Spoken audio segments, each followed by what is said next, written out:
함께 서로 인사했으면 좋겠습니다. 사랑합니다. 축복합니다. 사랑합니다. 지난주 우리 권사님 연습할 때 몇 명 안 계셨는데 갑자기 깜짝 놀랐어요. 자, 오늘은 성탄절입니다. 예수님께서 탄생하는 날을 기념하시 1년이 있었잖아요. 그러니까 2015년 전에 예수님이 탄생하신 거랑 똑같은 거예요. 보면. 근데 12월 25일에 그 성탄절을 지키는 것은 사실은 초대교회에서는 그렇게 지내지는 않았고요. 정확한 날짜는 몰라요. 그런데 나중에 그 로마 카톨릭에서 처음으로 국교로 인정을 하면서 기독교를 처음 시작할 때 이제 12월 25일 날로 지키는데 자세한 내용은 나중에 물어보면 제가 개인적으로 답변해드리고요. 별로 은혜로운 부분이 아니기 때문에 그 부분에 있어서는 제가 이렇게만 넘어가겠습니다. 여하튼 중요한 것은 예수님이 탄생하신 걸 기념하는 게 중요한 것 같아요.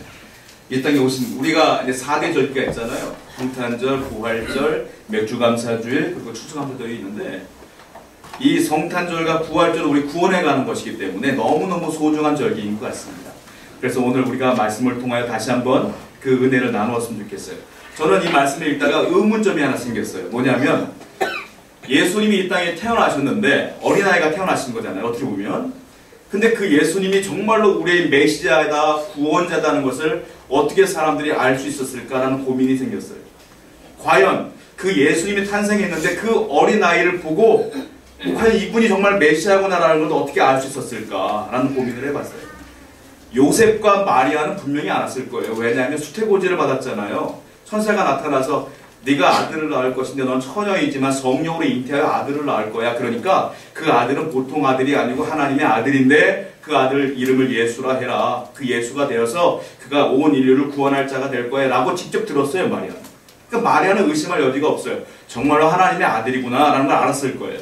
요셉은 분명히 알았죠. 자기 약혼녀가 임신한 사실을 알고 조용히 끊으려고 했을 때 천사가 나타나잖아요. 아니다. 그는 성령으로 잉태한 것인가 그냥 받아들여라 해서 요셉은 받아들였잖아요. 그러니까 마리아와 요셉은 알았어요. 내 아들이 하나님의 아들인 것을, 메시아인 것을 알았어요. 그 외 사람들은 어떻게 알았을까요? 저는 그게 궁금하더라고요. 도저히 알 수 있는 방법이 없잖아요. 버선이라고 하면 까뒤집어가 이거 버선이요, 이거 앞이요, 뒤요 말해줄 수가 있는데 붙잡아 놓고 지나가는 사람, 이웃 사람에게 내가 아들을 낳을 건데 내 아들이 예수야, 여러분들 구원할 거야 라고 말하면 그 말을 곧이곧대로 믿는 사람이 어디 있겠어요? 저 마리아가 이상해졌구나, 정신이 나갔나 보다 이렇게 생각할 거 아니겠습니까? 도대체가 이 많은 사람들이 어떻게 예수님을 구원자로 인식하게 되었는가, 이것이 굉장히 궁금했어요. 그러다 보니까 이것을 증명할 방법이 없잖아요. 그래서 나서신 분이 누구냐? 하나님이세요. 하나님이 이 사실을 공표하기 위하여 직접 나서신 거예요. 그래서 어떻게 하냐면 증인들을 세워요. 그리고 증거들을 보여줘요. 그러니까 마리아와 요셉만 알았으면 정신 나간 사람이 되겠지만 증인들과 증거물들이 발견되어지기 시작한다는 거예요. 여러 가지가 있지만 그 중에 대표적인 사건이 두 가지인데, 첫 번째로는 베들레헴 목자들에게 이 천사가 나타나와 이야기합니다. 그 장면 한번 볼까요? 자, 성경 말씀입니다. 누가복음 2장 12절 말씀이에요. 앞에 보면 말씀 나와 있습니다. 함께 읽겠습니다. 누가복음 2장 12절 시작.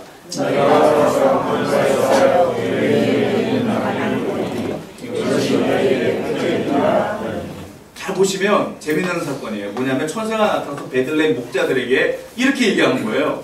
자, 아기가 나올 건데 너희는 가서 봐야 되는데 그 아기의 특징이 있어요. 강보에 쌌다. 포대기예요. 쉽게 말하면 포대기에 강보에 쌓여있는 아이가 있는데 그 아기는 구유에 누워있을 것이다 라는 거예요. 그리고 그 아기를 너희는 볼 것인데 이것이 너에게 표적이니라. 표적은 영어로 사인이에요. 그러니까 이것이 내가 너에게 준 증거야 이 말이에요. 이게 왜 증거가 되냐면 여러분 생각해 보세요. 그 임산부가 아이를 낳는데 그 아이가 아무리 가난해도 그렇지 마구간에서 나가지고 말구유통에다 올려놓는 엄마가 어디 있습니까? 이거는 극히 드문 사건이란 말이에요. 그러니까 천사가 이렇게 말하는 거예요. 너는 구유에 누인 아기를 볼 것인데 이게 증거야. 이것이 하나님의 아들인 건 증거다라고 사인이다라고 얘기를 하고 있는 겁니다. 그래서 이 베들레헴 목자들이 정말로 갔더니 정말 그 아이가 그렇게 돼 있는 거예요. 그래서 그 아기를 메시아라고 인정하게 되는 겁니다. 왜냐? 여러분 오늘날 우리나라도 하루에 아기가 한 명만 태어나는 거 아니잖아요. 굉장히 많이 태어나잖아요. 이 당시에도 베들레헴에서 예수님만 태어난 거 아니에요. 분명히 다른 아이들도 태어났을 거란 말이에요. 그런데 그 아이들 가운데 왜 이 사람만이, 예수님만이 메시아인 걸 알 수 있겠느냐? 이 증거물 때문에 그렇다는. 이 목자들이 그렇구나, 얘만 강포에서 누워있었네, 얘야말로 하나님의 아들이구나 라는 것을 베드로가 목자들이 알게 된 겁니다. 그 또 하나의 예가 있어요. 그 예가 뭐냐면 오늘 본문에 나와 있는 동방박사 이야기예요. 아니 동방박사가 별을 따라 이 베들레헴까지 오게 되었는데 거리로 말하자면 수천 킬로미터로 온 거예요. 한마디로 말하면. 아니 어떤 사람이 이게 어린 아이를 만나기 수천 킬로미터로 오겠어요. 자세한 이야기는 성경 본문을 통해서 제가 말씀드리려고 합니다. 자, 동방박사들이 오게 되는데 동방박사 하면 쉽게 말해서 우리가 그냥 동방박사 하면 연극 같은 데 보면 뭐 뒤집어 쓰고 나와가지고 황금 유양 모략 갖고 와서 바치는 것만 기억하는데 동방박사가 어느 나라 사람들일까요, 여러분? 이거 잘 기억해 보셔야 돼요. 자, 우리가 구약 산책을 이제 마쳤는데 제가 막 지도도 그리고 막 가르쳐 드렸잖아요. 이스라엘의 지도를 보면 요단강을 기점으로 해서 요단강 동쪽에 있는 것 요단 동편이라고 그러고 서쪽에 있는 걸 요단 서편이라고 하면서 이스라엘 사람들은 그 요단 서편에 이스라엘 국가가 만들어져 있어요. 왜냐? 요단강을 건너는 것 자체가 동편의 서쪽으로 건너는 거예요. 그 서쪽에는 지중해가 있단 말이에요. 그러니까 이 사람들은 동방이라고 하면 이스라엘에서 동쪽을 말하는 거예요. 지중해 쪽이 아니고. 동쪽엔 뭐가 있느냐면 한참을 가다 보면 티그리스와 유프라테스 강이 있어요. 그 사이에 메소포타미아 평지가 있단 말이에요. 그 메소포타미아가 뭐냐면 바벨론 국가예요. 바벨론 국가는 오늘날 이라크라고 말하지 않습니까? 그 나라가 있는 곳이에요. 그리고 메소포타미아 평지에서 내려가다 보면은 페르시아만이 있어요. 페르시아만 바로 위에 어느 국가가 있었냐면 바사라고 하는 국가가 있었어요. 바사는 페르시아예요. 그러니까 이스라엘 사람들은 북이스라엘과 남유다로 나뉘어지는데 북이스라엘이 먼저 아수르라고 하는 나라에 멸망을 당합니다. 그리고 남유다는 나중에 멸망을 당하는데 누구에게 멸망을 당하냐면 바벨론에게 멸망을 당해요. 바벨론의 정책은 포로를 잡아다가 자기네 교육을 하는 거예요. 그래서 이 나라를 완전히 자기 속국으로 만들기 위함이었단 말이에요. 자, 그런 사건이 벌어져요. 자, 그런 개념을 보게 되면 이 동방박사는 어느 나라 사람이냐면 동쪽에 있는 박사들이에요. 누구냐? 바벨론, 바사. 이 나라 사람들이었을 것이다라는 예측을 우리가 할 수가 있다는 거예요. 즉 동방박사는 바벨론 사람이었을 것이다. 페르시아 사람일 것이다. 분명한다는 사실이에요. 근데 그 거리가 이스라엘까지 오는 거리가 수천 킬로미터라는 거예요. 그 거리를 왔다라고 생각하시면 되고 동방박사라고 하면 박사 그러니까 오늘날 인문학 박사인지 신학 박사인지 우리가 알 수 없잖아요. 쉽게 말하면 천문학 박사입니다. 이 사람들. 천문학을 연구하는 사람이에요. 별자리를 연구하는 사람이에요. 그러니까 이 사람들은 점성술사라고 보시면 정확해요. 점을 보고 예언하고 점 치는 사람들이에요. 그러니까 일반적인 점이 아니라 점을 보고 점을 치는 거예요. 별을 보고. 이 사람들은 얼마나 굉장히 많은 권세와 권력이 있었냐면 귀족 위에 있고 왕족 위에 있었어요. 왜냐? 귀족들이 왕족들이 자기의 미래를 예언하기를 원했을 때는 이 사람들을 불러다가 물어봤단 말이에요. 이 사람들이 별을 보고 그 나라의 국가의 흥망성쇠를 예언했던 사람들이 누구냐? 이 동방박사들이었다는 겁니다. 과학자요, 철학자요, 점성술사였던 사람들이 이 사람들이었고 심지어 국가가 난세에 빠지게 되면 왕이 없잖아요. 그때 왕을 만드는 사람이 누구냐? 이 사람들이에요. 킹메이커. 아, 별을 보니까 이 사람이 왕이 돼야 됩니다. 그럼 그 사람이 왕이 되는 거예요. 그러니까 이 사람은 대단한 사람들이란 말이에요. 이 사람들이 황금과 유향과 모략, 대단한 물건들을 갖고 왔다는 이유가 이 설명이 돼요. 왜? 엄청난 권력자들이기 때문에 그런 것들은 쉽게 얻을 수가 있거든요. 갖고 오게 되는 거예요. 근데 그 장면을 보게 되는 겁니다. 그런데 또 하나 궁금한 게 있어요. 아니 어떤 사람이 그렇게 권력 있고 힘 있는 사람들이 수천 킬로미터를 걸어서 그 험한 길을 걸어서 어린 아이를 보러 왔겠느냐? 그 이유가 뭐냐는 거예요. 막연히 별을 보니까 반짝거리는 별이 있어서 여러분 우리도요 별 보면 반짝거리는 별 종종 보잖아요. 그럼 우리 반응은 어떻습니까? 별을 보면 야 반짝이네, 이것 봐 저것 좀 봐 반짝이지? 그리고 갈 길 가요 우리는. 더 이상 뭐 다른 게 없잖아요. 별이 단순하게 반짝이기 때문에 왔다? 그렇지가 않고요. 여러 가지 근거가 있어요. 뭐냐면 제가 말씀드렸잖아요. 바벨론은 이스라엘 사람들을 멸망시키고 포로로 데려갔다 그랬지 않습니까? 포로로 잡혀간 사람들 중에서는 아무나 데려가는 게 아니에요. 왕족과 귀족 중에 굉장히 똑똑한 사람들만 데려갔어요. 대표적인 사람이 누군 줄 아세요? 에스겔입니다. 에스겔서는 포로로 잡혀가서 바벨론에서 쓴 거예요. 그래서 에스겔 또 한 사람의 대표적인 사람이 있어요. 누군 줄 아세요? 다니엘입니다. 다니엘도 포로로 잡혀가서 쓴 거예요. 다니엘서가. 그러니까 그런 인물들을 데려갔는데 우리가 다니엘서를 보게 되면 알겠지만 다니엘이 신앙을 굽힙니까? 어린 시절부터 굽히지 않아요. 사자굴에 들어갈지언정 하나님을 믿는 신앙을 굽히지 않아요. 끝까지 기도했던 사람이에요. 그 사람. 그 다니엘이 거기 포로로 잡혀가서 에스겔이 포로로 잡혀가서 뭐 했겠습니까? 하나님을 바라봤겠죠. 그 주위에 있는 사람들에게 얘기했겠죠. 너희가 비록 나를 잡았지만 우리를 잡았지만 70년 후에 우리는 풀려날 것이다. 우리에게 메시아가 올 것이야 라고 믿었고 예언했을 거예요. 그 이야기들이 그 바벨론에 팽배해졌고 다 흘러가게 되는 거예요. 그런데 그 이유가 있어요. 성경 하나 보겠습니다. 다니엘서 2장 48절 한번 보세요. 다니엘서 2장 48절입니다. 시작. 왕이 이에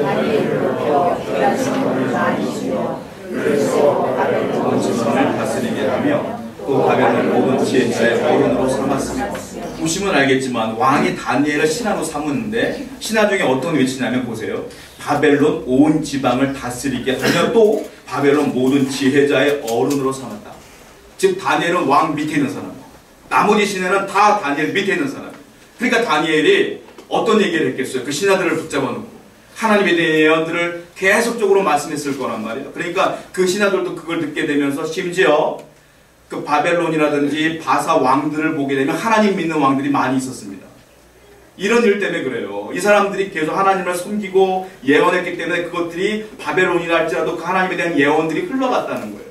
동방 박사들도 그 예언의 말씀들을 알고 있었다라는 거예요. 왜냐? 그들은 점성술사였기 때문에 그 모든 예언들을 취합하여 예언을 해야 되기 때문에 다 공부하고 있던 사람들이에요. 그런 것들을 알고 있었던 거예요. 또 하나의 이유가 있는데 이스라엘 사람들이 70년 동안 바벨론에 포로 생활할 때 그냥 있었느냐? 아니요. 성경을 필사했을 거라는 거예요. 성경을 필사하며 사본들이 많이 있었을 거라는 예언을 해요. 예상들을 해요. 그 대표적인 게 뭐냐? 민수기입니다. 민수기 한번 볼게요. 민수기 24장 17절 말씀을 보십시오. 한번 읽겠습니다. 시작. 내가 그를 보아도 일대일에 보며 내가 그를 바라보아도 가까우리라 하리라. 한 별이 야곱에게서 나오며 한 규가 이스라엘에게서 나오면서 모압을 이쪽에서 저쪽까지 쳐서 무찌르고 또 셋의 자식들을 다 멸하리라. 중간에 보면 뭐란 말이 무슨 말이냐면 한 별이 야곱에게서 나온다라는 말이 있어요. 이런 사본들이 이미 바벨론에 있었단 말이에요. 이 사람들이 연구하다 보니까 한 별이 야곱에게서 나온다. 의미심장한 말이에요. 이것이 메시아가 아닐까라는 생각을 하며 그들은 별 연구하는 사람들이기 때문에 그 별을 계속 연구하면서 유독 반짝이는 별을 보았을 때 메시아구나라고 확신을 갖게 된 겁니다. 자, 이스라엘 사람들은 이 별을 하나님으로 부르냐 메시아로 부르냐 그렇지는 않고요. 지금 유대인들은 다윗이라고 봐요. 사실은. 왜?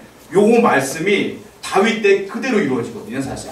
보세요. 한 별이 야곱에게서 나와서 어떤 일이 벌어지냐면 모압을 이쪽에서 저쪽에서 쳐버린대요. 무찔러버린대요.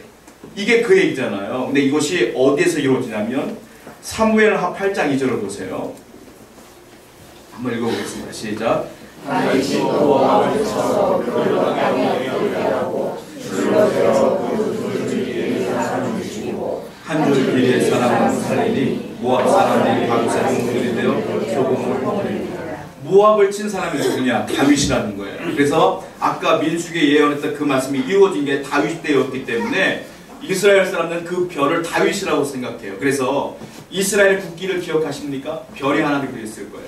그것을 뭐라고 말하면 다윗의 별이라고 해요. 그래서 다윗의 별, 이 말씀을 근거로 하여 다윗이라고 말하지만 성경 전체로 보게 되면 이 별은 메시아를 말합니다. 왜? 예수님을 별이라고 표현하거든요. 요한계시록 22장 16절을 보십시오. 읽겠습니다. 시작. 나 예수는 그를 위하여 별사를 보내어 그들을 너희에게 전하게 하리라. 나는 말씀이요 자신이니 곧 강력한 새벽별이라. 나는 곧 새벽별이라. 다윗의 자손으로서 새벽별이라. 별이라고 칭하기 때문에 결국은 이 별은 메시아를 얘기하는 거예요. 그래서 이 모든 것들을 종합해 보건대 동방박사들은 그래서 이 별을 따라 오게 된 것이다 라고 우리는 충분히 예측 가능하다는 겁니다. 그런 마음으로 오게 되는 거예요. 자, 오늘 우리는 이 별을 따라온 동방박사에 대한 이야기를 한번 보려고 그러고요. 그리고 반대로 이 별을 보지 않은 사람들이 있어요. 그리고 별을 보다 놓쳐버린 사람들이 있어요. 이 부분을 한번 얘기해 보려고 합니다. 자, 이 사람들은 알다시피 제가 수천 킬로로 왔다고 말씀드렸어요. 그렇다면 오늘날도 별이 있느냐? 별이 없죠.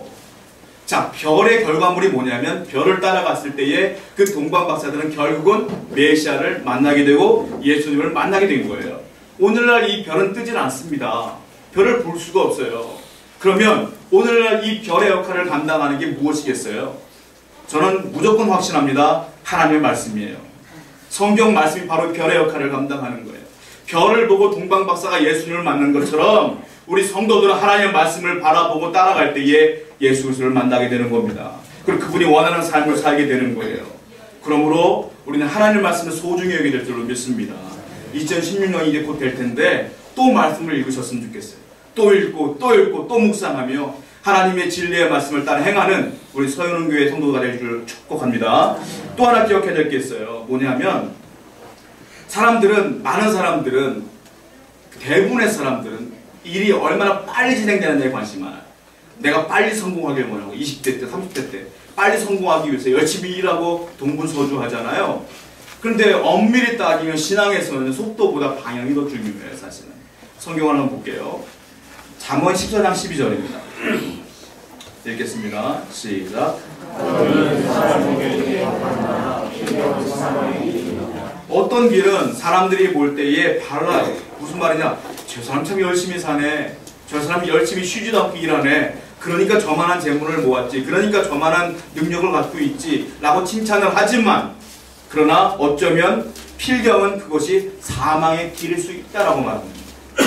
여러분 중요한 게 뭐냐면 내 인생을 위해 사는 게 중요한 것이 아니라 어떤 방향으로 사는 게 중요한데 우리는 신앙을 위하여 그리스도를 위하여 사는 게 중요한 줄로 믿습니다. 그러므로 신앙의 방향이 중요하다는 거예요. 제가 대학교 다닐 때 제가 기억나는 에피소드가 있어요. 저는 처음 입학했을 때는 할머님이 인천에 계셨기 때문에 인천에서 1년 정도를 계속 학교를 통학을 했었어요. 그러다가 군대를 갔다 제대를 한 뒤에는 통학을 하게 되는데 제가 평택에서 통학을 했어요. 아침 일찍 일어나서 기차도 회수권 같은 게 있어서 입성용 회수권 타가지고 매일 같이 학교를 통학을 해요. 그러니까 보통 한 2시간을 통학을 하게 되는 거예요. 왔다 갔다. 학교 끝나고 밤에 가도 거의 12시 들어가고 이런 식으로 고등학교 생활하는 것처럼 생활했었거든요. 한 1년 정도를. 그렇게 왔다 갔다 하다 보니까 어느 날 강의가 아침 일찍 있는 강의가 있었어요. 기차를 타고 올라오다 보니까 영등포역에서 내려가지고 근데 인천행 기차를 타려고 막 서두르는데 시간이 얼마 없어서 막 달렸어요. 달렸는데 인천행 열차로 보이는 기차가 서 있더라고요. 출발하기 일부 직전인 것 같아요. 사람들이 막 달려요. 저도 막 달려갖고 그냥 확 들어갔어요. 들어가고 안심하며 책을 빼놓고 이제 예습을 하려고 책을 쭉 읽고 있었는데 안내방송이 나오잖아요. 갑자기 인천행 열차가 가는 곳은 여러 노선이 있는데 갑자기 가리봉역이라고 하는 안내방송이 나와요. 가리봉은 생각해보니까 수원행이야. 수원행. 이게 똑같이 생겼어요. 1호선 6철이라 깜짝 놀라가지고 후들로 내려서 돌아서 다시 인천으로 간 적이 있거든요. 결국 늦었죠 뭐. 지각을 하고 말았어요. 여러분 제가 얘기를 왜 하냐면 아무리 열심히 달리고 아무리 빠른 걸 타더라도 방향 잘못한 것 하면 큰일 나거든요. 여러분의 인생에 아무리 내가 열심히 산다 할지라도 방향이 다르면 큰일 나거든요. 그것이 멸망의 길인지 삶의 길인지 영생의 길인지 알고 가는 게 중요하잖아요. 여러분의 영생의 길은 뭡니까? 그리스도를 붙들고 사는 게 영생의 길이에요. 그것이 방향이요. 그것이 별을 따라간다는 게 뭐예요? 성경을 바라본다는 게 뭐예요? 내 인생의 방향을 정확하게 기준으로 삼고 간다는 거 아니겠습니까? 그러므로 말씀이 여러분의 삶의 캐논이 되고 기준이 되기를 축원드립니다. 그 말씀을 따라 살아가야 되는 거예요. 자, 그랬더니 어떤 일이 벌어집니까? 동방박사들이 결국은 예수님을 만나요. 본문 10절과 11절을 한번 볼게요. 읽겠습니다. 시작. 그들이 별을 보고 집에 들어가 자기와 그의 어머니 마리아 함께 있는 것을 보고 엎드려 아기께 경배하고 보배하려 황금과 유향과 모략을 예물로 드립니다. 10절 말씀 보면 그들이 별을 보고 매우 크게 기뻐해요. 그리고 11절에 보니까 그 아기께 엎드려 경배합니다. 그리고 황금과 유향과 모략을 바칩니다. 10절과 11절의 행동을 보았을 때 이 동방박사들은 이 아기 예수를 메시아로 믿어버린 겁니다. 믿었기 때문에 이게 가능한 거예요. 즉 이 사람들은 믿었어요. 그리고 고국으로 돌아가지 않았을 때 나중에 자, 이 사람들이 비록 바벨론에 살지만 페르시아에 살지만 예수 그리스도를 믿었을 거야, 안 믿었을 거야? 분명히 믿었을 거라는 거예요. 그 예수를 믿었을 때 놀라운 축복들이 이렇게 흘러가게 됩니다. 그 축복이 뭘까요? 첫 번째, 하나님 믿는 사람, 그리스도를 믿는 사람에는 구원의 축복이 임하게 돼요. 자, 성경을 보겠습니다. 요한복음 14장 6절입니다. 읽겠습니다. 시작. 예수께서 이르시되 내가 곧 길이요 진리요 생명이니 나로 말미암지 않고는 아버지께로 올 자가 없느니라. 예수님 외에는 구원을 받을 길이 전혀 없어요. 100개 중에 하나 있을까 말까? 아니에요. 아예 없어요. 예수를 믿어야만 구원을 얻어요. 그렇기 때문에 이 동방박사들은 100% 저는 구원을 얻었다고 믿습니다. 믿은 사람에게는 이 놀라운 축복이 있어요. 여러분들에게도 천국의 구원의 축복이 있음을 믿으시기 바랍니다. 두 번째 축복이 있어요. 뭐냐? 이들의 인생은 승리의 축복으로 바뀝니다. 이 승리 안에는 많은 것들이 포함되어 있어요. 하나님의 인도하심, 보호하심, 축복하심이 다 들어있는 거예요. 자, 그래서 예수님께서 이렇게 말씀하십니다. 마태복음 11장 28절이에요. 읽어보겠습니다. 시작.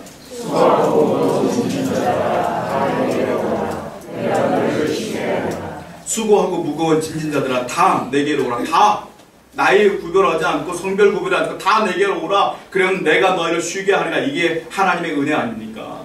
이게 승리 아니겠어요? 하나님의 은혜 가운데 거하게 되는데, 자, 오늘 본문 말씀 보면 하나님께서 예수님을 어떻게 표현하고 있냐를 보자고요. 본문 6절입니다. 시작. 또 유대 땅 베들레헴 너는 유대 고을 중에서 가장 작지 아니하도다. 내게서 한 다스리는 자가 나와서 내 백성 이스라엘의 목자가 되리라 하였음이니라. 마지막에 이스라엘의 목자가 되리라 이렇게 말씀하셨어요. 메시아를 목자라고 표현했어요. 이 목자라고 표현하는 건 성경에 곳곳에 발견되어지는데 시편 23편을 보면 나는 목자라고 얘기하지 않습니까? 하나님은. 그리고 요한복음 10장 14절에 나는 선한 목자라 이렇게 얘기해요. 하나님은 메시아는 나의 목자라고 말하는 거예요. 목자가 뭡니까? 목자는 양을 지키고 양을 먹이고 양을 안전하게 지키는 사명이 목자에게 있는 거예요. 양은 목자만 바라보면 밥도 주고 물도 주고 안전도 보장되는 거 아니겠습니까? 그러므로 하나님 목자라고 한 말은 뭐냐면 너희가 메시아를 믿으면 예수님을 믿으면 그분이 목자가 되어 너희를 안전하게 지킬 것이며 먹고 사는 것 지장 없도록 만들 것이며 평안하게 만들 것이다 이 얘기 아니겠어요? 그게 승리 얘기입니다. 여러분 하나님은 여러분들의 목자가 되어주심을 믿으시기 바랍니다. 그래서 우리는 항상 감사하고 기대하고 소망하며 사는 것이 신앙인의 모습이다라는 거예요. 그런데 동방박사는 이와 같이 별을 보고 따라갔더니 믿음이 생기고 축복을 받게 되는데 별을 보지 못한 사람들이 있어요.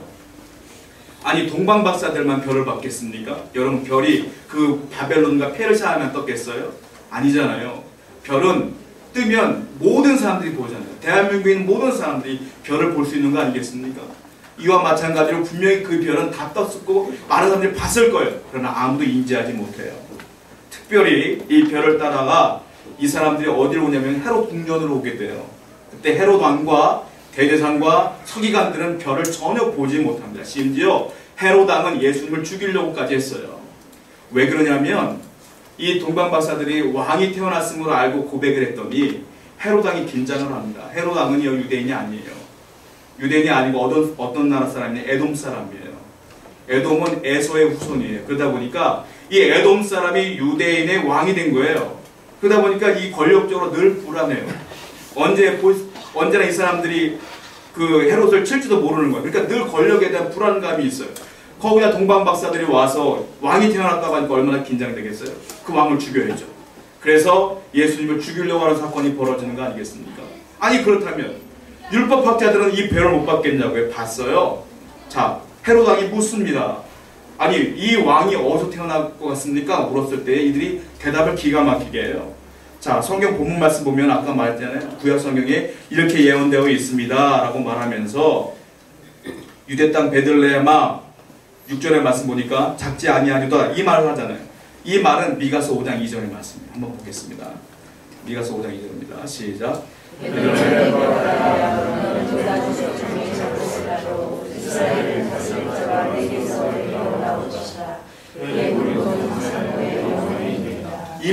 이사야서에서 예언되어 있기 때문에 서기관들도 대제사장들도 다 알고 있었어요.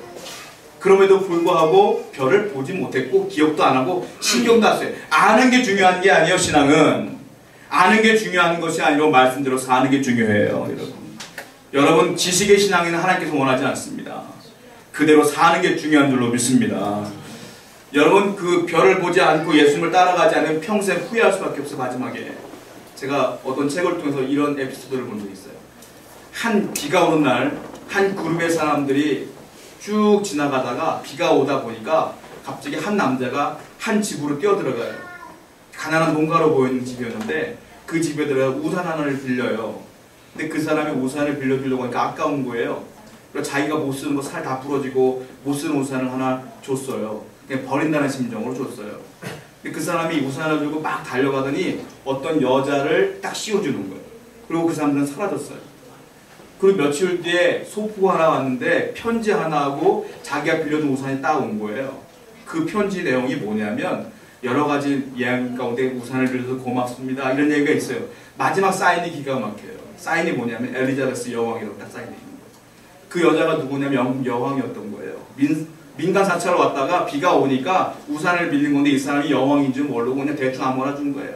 이 사람이 땅을 치고 후회한 거 아니겠어요? 여러분들이 인생을 살아가는데 그리스도의 메시아의 그 사랑과 은혜를 인지하지 못하고 별을 보지 못하고 그냥 내 맘대로 살다가 가면 나중에 후회해요. 마지막에 후회해요. 후회해도 소용없어요. 이 시간 우리가 기간이 있을 때 시간이 있을 때 하나님 잘 믿는 여러분 되길 축원드립니다. 자 마지막으로 생각해 볼까요? 중요한 건 또 다른 문제가 있는데 이 동방 박사들이 별을 따라 잘 왔으면 좋은데 중간에 놓쳐버립니다. 왜 놓쳐버리냐면 별을 보고 잘 따라오다가 그 별이 이스라엘에 딱 멈춰있는 걸 보고 아 이스라엘의 왕이 태어났구나 라는 걸 알고 혼자 생각을 하게 돼요. 집중력을 잃어버리게 되는 거예요. 이제 긴장하고 오다가 별이 딱 서 있으니까 생각이 들어오는 거죠. 긴장을 잃어버리고 별을 놓쳐버려요. 그리고 왕은 당연히 왕궁에 태어날 거야 라는 상식이 딱 들어오는 거예요. 그래서 별을 안 보고 그 다음에 그냥 무조건 왕궁으로 들어간 거예요. 별이 왕궁에 서 있었겠어요? 그렇지 않지요. 그럼 왕궁으로 들어갔어요. 그리고 헤롯에게 얘기하잖아요. 왕이 어디서 났습니까? 헤롯이 난리가 났어요. 그래서 나중에 2살 이하의 어린아이들 다 죽여버리잖아요. 헤롯이. 그 왕을 죽이기 위해서. 그 사건이 누구 때문에 일어나요? 동방박사 때문에 일어나는 거예요. 그 사건이. 별을 봤으면 끝까지 보고 와야 되는데 중간에 놓쳐버리게 화근이 된 거예요. 여러분 신앙생활하는 것 내가 몇십 년 믿었다 중요하지 않아요. 신앙생활은 내가 먼저 믿었던 늦게 믿었던 중요한 게 아니라 끝까지 믿는 게 중요한 거예요. 끝까지. 중간에 집중력을 잃어버리면 큰일 나요. 큰일 나. 악한 마귀는 여러분들이 신앙을 잃어버린 집중력을 잃어버린 그때를 노리기 때문에 그걸 잃어버린 그 순간에 환경을 바꾸고 내 마음을 바꿔버려요. 그러니까 끝까지 집중력을 잃지 않고 끝까지 하나님 믿는 저와 여러분 되어야 될 줄로 믿습니다. 이 부분을 베드로가 얘기를 하지 않습니까? 베드로 마태복음 14장 31절 한번 보겠습니다. 시작. 예수께서 믿음이 작은 자여 왜 의심하느냐 하시고 너무도 유명한 말씀이죠. 베드로가 오늘 풍랑이 일어나는 바닷 가운데 누가 걸어오는 걸 보잖아요. 그 예수님인 걸 알고 주님이시면 내가 걷게 해주세요. 걸어와라. 그때 예수님 바라보고 걸어오다가 풍랑 바라보고 빠졌을 때 예수님이 건져내 주잖아요. 그때 하신 말씀이 이거예요. 믿음이 작은 자여 왜 의심하였느냐. 나 바라보려면 끝까지 바라보지 왜 환경 바라보고 풍랑 바라보며 빠졌느냐. 너는 믿음이 작은 거요. 이렇게 얘기하지 않습니까? 여러분 내가 주님 바라보지 않는 사람은 예수님이 어떻게 평가하냐면 믿음이 작은 사람이라고 표현하는 거예요. 자 그래서 마지막 히브리서 말씀 보고 마칠게요. 히브리서 12장 2절 말씀 보십시오. 시작. 믿음의 주요